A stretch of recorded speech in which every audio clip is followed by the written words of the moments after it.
यूसुफ रजा गिलानी की जेर सदारत सेनेट इजलास की मामूल की कार्रवाई मुअत्तल की गई।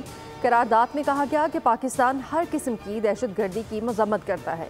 भारतीय हुकूमत पाकिस्तान के खिलाफ बदनीयती पर मबनी मुहिम चला रही है। भारत की किसी भी मुहिम जोई का मुंह तोड़ जवाब दिया जाएगा।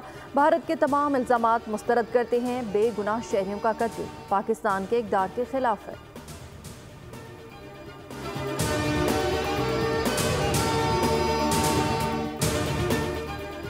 और पानी 24 करोड़ पाकिस्तानियों की लाइफ लाइन है। किसी भी जारियत का मुंह तोड़ जवाब देने के लिए तैयार है। किसी ने मैली आंख से देखा तो मासी की तरह जवाब मिलेगा।